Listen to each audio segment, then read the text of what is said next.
dia, todas e todos.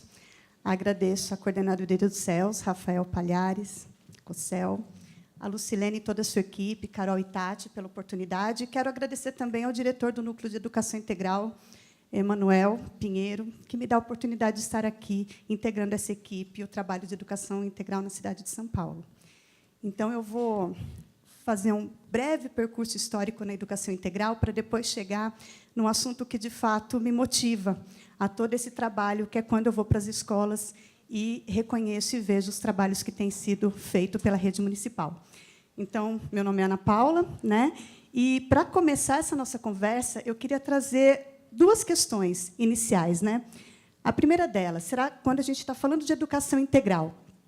A gente está pensando numa educação integral para ampliar o tempo da criança na escola, pensando na sua formação integral, de fato, considerando-se outras dimensões, como a social, afetiva, relacional, política, cultural, além da dimensão cognitiva, ou a gente está falando numa educação integral em que se pretende preencher o tempo da criança na escola, ocupando o tempo com mais atividades, a fim de mantê-las ocupadas e distantes da rua. Então, essas são as duas primeiras questões que eu coloco para a gente iniciar o debate da educação integral. Estou na tua frente, né, Dani?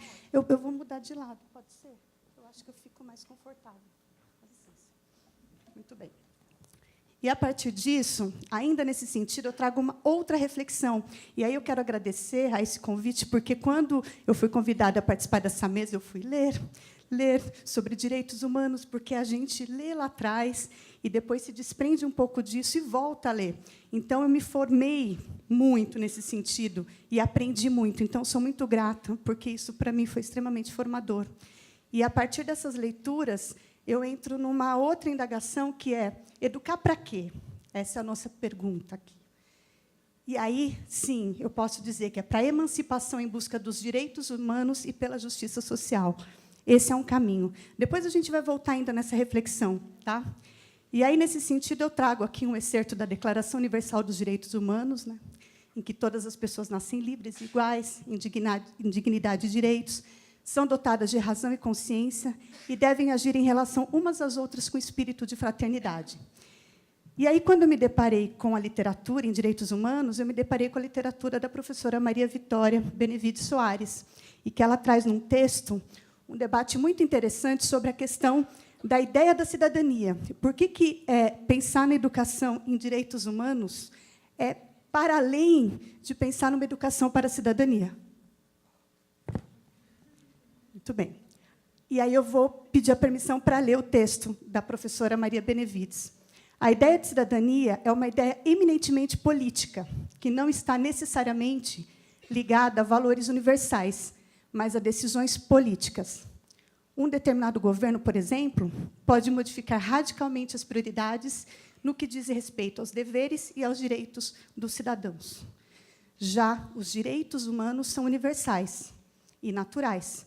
O que é considerado um direito humano no Brasil também deverá sê-lo com o mesmo nível de exigência, de respeitabilidade e de garantia em qualquer país do mundo, porque eles não se referem ao membro de uma sociedade política, ao membro de um Estado. Eles se referem à pessoa humana, na sua universalidade. Por isso, são chamados de direitos naturais, porque dizem respeito à dignidade da natureza humana. E, para exemplificar, eu trago um exemplo aqui, que mostra a distância entre o direito à cidadania e a prática concreta. E a gente tem como direito à cidadania que ninguém deve ser submetido à tortura, nem a tratamento desumano e degradante. E eu trago duas imagens que mostram trabalhadores em condições subhumanas de trabalho. E trago aqui um dado muito triste, que diz assim: o número de operações de fiscalização para a erradicação do trabalho escravo caiu 23,5% em 2017. Então, está se cuidando menos do trabalhador brasileiro, em comparação com o ano anterior, segundo dados do Ministério do Trabalho. Então, a gente tem o direito à cidadania aqui, mas, na prática, não. Nem todo cidadão tem esse direito. E de qual educação integral estamos falando, né? Então, a primeira pergunta é: educamos para quê? De qual educação integral estamos falando? E aí, para a gente entrar nesse debate, eu trago um breve histórico, na verdade, foram vários autores, né, que trabalharam ao longo das décadas sobre a educação integral. Mas eu escolhi Anísio Teixeira até para compor esse momento aqui, porque a gente está num debate de direitos humanos. Eu não poderia escolher outra pessoa. E aí eu trouxe o Anísio Teixeira, que foi um defensor da educação integral, e ele também passou por momentos diversos ao longo de sua trajetória, rompendo até com concepções integralistas da sua época. Para quem se lembra, ou quem já leu a respeito, as concepções integralistas eram compostas por correntes autoritárias e elitistas que defendiam a ampliação do controle social e dos processos de distribuição criteriosa dos indivíduos nos segmentos hierarquizados da sociedade. Esse era o movimento chamado Ação Integralista Brasileira. Anísio Teixeira ele rompe com tudo isso, quando ele participa da escrita do documento Manifesto dos Pioneiros da Educação Nova, em 1932, em que ele traz aqui 2 momentos: o direito do indivíduo a uma educação pública que alcance diversas dimensões de sua formação. Então, lá na década de 30, o Anísio Teixeira pautava a educação integral, que estamos aqui defendendo até como um princípio do nosso núcleo de educação integral. O direito biológico de cada indivíduo à sua educação integral e defende a necessidade da escola aparelhar-se de forma a alargar os limites e os raios de ação. E aí eu trago 2 fotos, né, para a gente, então, pensar um pouco desse histórico da educação integral. A primeira delas, a própria Escola Parque, que foi uma ideia do Anísio Teixeira, nessa imagem aqui antiga, e depois uma imagem dos antigos CIEPs, do Darcy Ribeiro, lá no Rio de Janeiro. Essas 2 experiências elas foram muito importantes para criar o nosso céu, o céu que só existe em São Paulo. Né? E aqui eu trago uma imagem do céu de Heliópolis. Então, todas essas experiências de educação integral foram fundamentais para constituir a concepção de céu. E aí eu trago um pouco sobre a natureza do céu, né? Para a gente entender esse espaço como um espaço potencial de educação integral. E aí eu trago esse excerto de um livro do professor Moacir Gadotti, em que diz assim: o projeto dos céus ele foi concebido desde sua origem como uma proposta intersetorial, somando a atuação de diversas áreas, como meio ambiente, educação, emprego e renda, participação popular, desenvolvimento local, saúde, cultura, esporte e lazer. Os céus inspiram-se na concepção de equipamento urbano agregador da comunidade, com uma visão de educação que transcende a sala de aula e o espaço escolar. Essa é a natureza do nosso céu. E aí eu apresento aqui os princípios, né, do nosso núcleo de SME Ecocel, integrada também ao diálogo com o currículo da cidade, que são essas diretrizes aqui, princípios e diretrizes. A educação integral, superando um currículo fragmentado e proporcionando estudos complementares e atividades de esporte, cultura, lazer, línguas, saúde, música, informática, artes, etc., tudo isso num caminho a potencializar o desenvolvimento cognitivo dos nossos alunos. Né? A educação integrada como princípio organizador do currículo escolar e do projeto político-pedagógico, considerando-se o território, e aí eu vou dizer que nós nos inspiramos muito em Milton Santos para a discussão de território, e os princípios da cidade educadora, que também foi um princípio cunhado por Paulo Freire lá atrás, e que depois a gente retoma aqui para discutir territórios educativos. E a educação integradora, aquela que promove a participação da comunidade, as ações intersetoriais, a proteção e a articulação social. Então, em linhas gerais, esses são os princípios aqui que regem o nosso trabalho de educação integral aqui no núcleo da COCEL. Muito bem. E a educação integral que estamos falando aqui está em diálogo com o currículo da cidade, que traz a matriz de saberes, entendendo que as nossas crianças e adolescentes eles precisam, sim, acessar outras áreas do conhecimento, de modo a pensar na formação integral desses sujeitos, né? Que vão para além do cognitivo. Embora todos esses aspectos aqui, como a gente já disse, potencializa toda a dimensão cognitiva dos estudantes também. Uma coisa não está desconectada da outra. Muito bem. E ainda sobre a segunda reflexão, acho que a primeira resposta que a gente deu a essa pergunta foi a importância de se educar em direitos humanos. Né, Daniela? Depois a gente pode abrir para o debate sobre isso, mas eu acho que é uma dimensão para além do educar para a cidadania. Foi nesse sentido que eu entendi no texto da professora Maria Vitória. E ainda eu coloco aqui uma outra pergunta tentando relacionar essa dimensão dos direitos humanos com a educação integral. E aí eu continuo perguntando, educar para quê? E aí coloco uma imagem linda das crianças da Nelson Mandela, porque é para eles, né, que a gente está fazendo todo esse debate aqui, para as crianças. Bom, agora eu vou tentar alinhar, então, esses princípios e diretrizes da educação integral com os direitos humanos. Vamos ver se eu consigo chegar a alguma conclusão final, mas é um processo também de entendimento. Mas aqui, a educação integral, a partir de tudo que a gente discutiu, e pensando nas várias dimensões de formação do sujeito, ela permite experiências pedagógicas que promovem melhores relações pessoais, minimizando os conflitos entre aqueles que estão dentro e fora da escola. Então, a partir do momento em que eu trabalho com essas outras concepções, eu consigo trazer para a sala de aula uma outra dimensão para além daquela dimensão da escolarização, única e exclusivamente pensando na transmissão de conhecimento, única e exclusivamente. Certo? E, quando a gente também pensa nessa educação integral num contexto, e aqui no contexto da cidade de São Paulo, eu trago a concepção de territórios educativos. O território educativo é aquele que reconhece e potencializa a dimensão educativa e coletiva das iniciativas de desenvolvimento local, incentiva a participação da comunidade, integra os esforços de todos os setores de forma orgânica e democrática. Então, em linhas gerais, é uma educação integral que está olhando para o seu entorno, para o seu território. Então, uma coisa relacionada à outra, porque aí, assim, a gente consegue, alinhando a educação integral a esse contexto de território, que é para além do território físico, mas do território social e cultural, a gente consegue romper com a lógica do individualismo e da competitividade sem solidariedade. E aí, sim, a gente consegue entrar na questão da mediação de conflitos nas escolas, né? E, para falar de território, eu trago um pequeno excerto do Milton Santos, porque existem vários autores, né, que tratam desse tema, mas eu acho que o Milton Santos ele dialoga muito com essa concepção e esses princípios da educação integral que nós estamos conversando aqui. Ele diz o seguinte: o território não é apenas o conjunto dos sistemas naturais e de sistemas de coisas superpostas. O território tem que ser entendido como um território usado, não o território em si. O território usado é o chão, mas a identidade. A identidade é o sentimento de pertencer àquilo que nos pertence. O território é o fundamento do trabalho, o lugar da residência, das trocas materiais e espirituais e do exercício da vida. É deste território que estamos falando.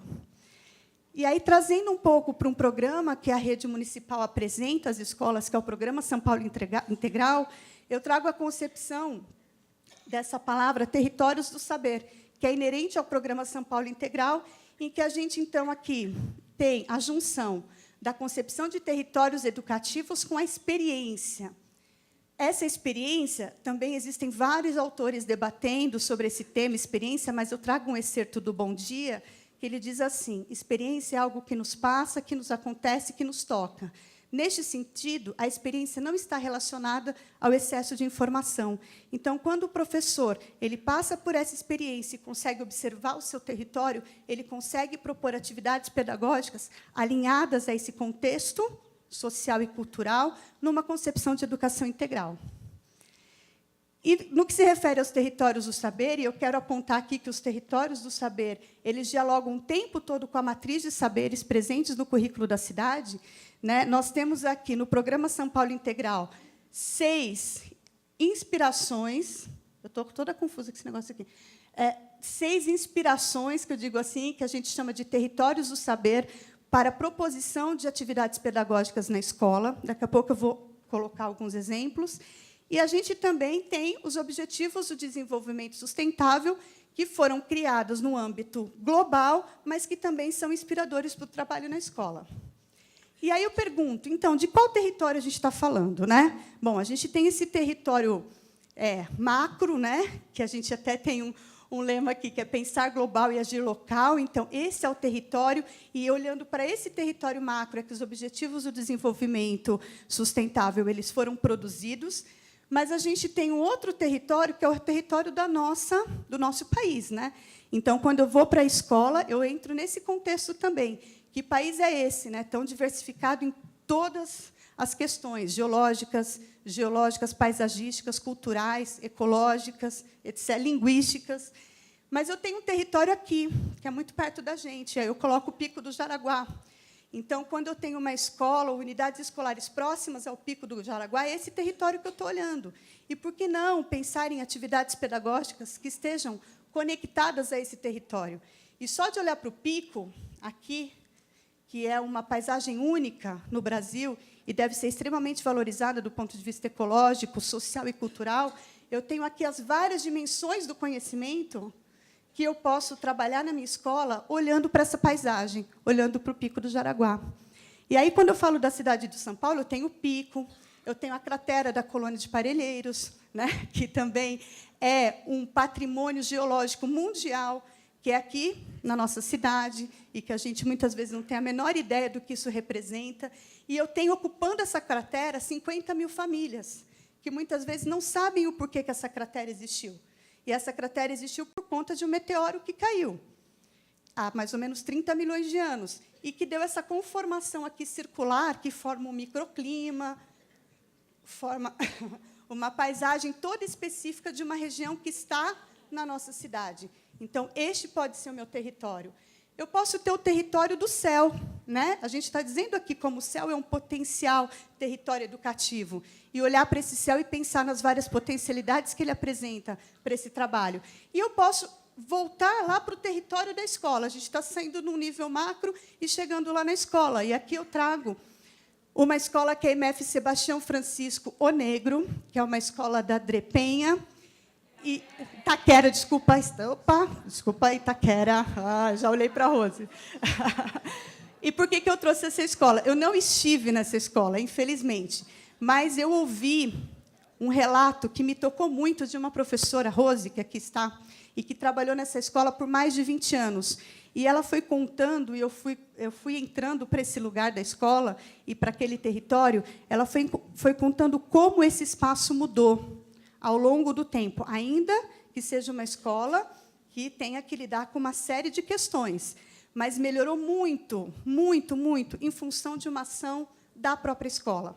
E aqui eu destaco um trabalho de território que parece simples, se a gente for pensar nesse âmbito global, mas que as crianças conseguiram, crianças e professores, através do trabalho na escola, melhorar as condições dessa calçada, que era cheia de lixo. Muito lixo e ninguém conseguia passar nela.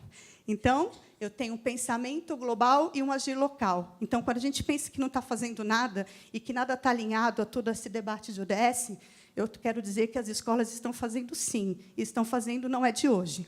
Eu quero terminar com um debate aqui, trazendo a potente rede municipal de ensino de São Paulo e a transformação social. Olha, eu vou trazer 1% daquilo que eu tenho tido a oportunidade de ver na rede municipal. E aí eu tive que selecionar por conta do tempo. Então, eu trouxe alguns trabalhos que, nessas itinerâncias que eu tenho feito pela cidade, oportunizadas pelo Núcleo de Educação Integral, eu consegui entender, e isso me forma como pessoa e como professora. Então, obrigada à Rede Municipal por tudo isso. E aí eu trago alguns exemplos, e que eu chamei tudo de Educar e Agir, né? E eu trago a primeira escola que, na verdade, eu pedi a permissão para essas professoras Keliette, Rita, Samira, Regina e Roberta, que apresentaram esse trabalho no final do nosso curso de formação na semana passada, da MF Paulo Nogueira, para mostrar para vocês como essa escola ela inclui no seu projeto político-pedagógico, que eu reafirmo que é um documento muito importante para as escolas. A escola tem o seu projeto político-pedagógico articulado ao território, na concepção de educação integral, isso é muito potente, né? E um PPP que ele, então, estão inseridas questões como a inclusão, a multiculturalidade e a educação integral, né? E eu quero só dizer que essa escola aqui, ela fica numa região onde tem muitas crianças bolivianas. E aí eu vou ter que correr. E a escola, então, propõe atividades festivas para incluir essa comunidade boliviana para a escola. E isso mudou toda a relação da escola com o território. Tá? Vou passar rapidamente. Ainda na MF Paulo Nogueira, um território do saber denominado Cultura, Arte, Memória, Orientação de Estudos e Invenção Criativa, em que a experiência pedagógica se chama Criando Arte, TEAR. E aí eu coloquei as crianças realizando atividades manuais, né? Meninas e meninos, e aí eu fiz uma relação, e também inspirada pelo trabalho das professoras da escola, com os objetivos do desenvolvimento sustentável. Por exemplo, educação de qualidade, sempre. Aqui eu estou fazendo uma educação de qualidade. Eu estou trabalhando a questão de igualdade de gêneros. E eu também estou atendendo ao objetivo 12, que é o consumo e produção responsáveis. A gente está trabalhando com uma arte manual, com uma produção, não é? Não a arte fabril. Olha só, se eu pensar na EMEI Nelson Mandela, que também é uma escola, uma EMEI, os pequenininhos, que eles têm como projeto a história de Nelson Mandela. De Nelson Mandela, Nelson Mandela inspira todos os trabalhos pedagógicos na escola, né? E aí eu só coloco uma saída que as crianças fazem no bairro do Limão para contar para as pessoas quem é Nelson Mandela, né? E isso é incrível, porque nós estivemos nessa escola e as crianças contam de verdade, com muita propriedade, a história de Nelson Mandela. Aprendi muito com elas.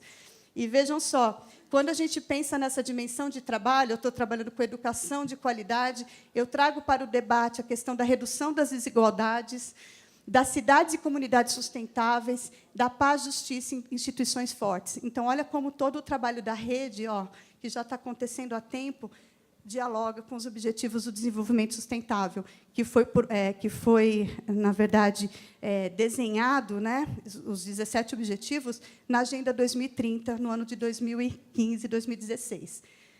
Aqui eu quero colocar só o projeto da MF Carlos Rizzini, que é o projeto Circo, e aí, quando a gente olha essa imagem aqui, né, em que, para você conseguir andar nessa bola, as crianças precisam compartilhar, precisam cuidar uma da outra.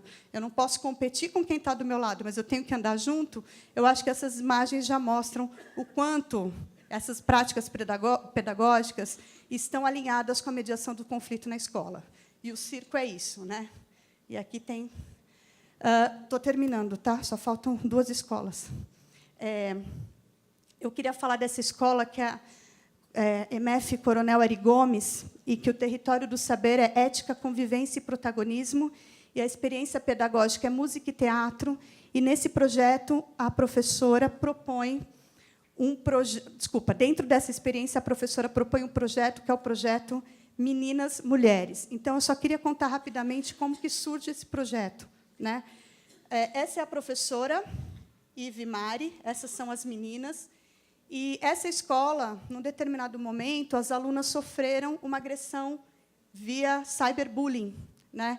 E, nesse movimento, né, de agressão e de machismo, as meninas ficaram desmotivadas a ir para a escola.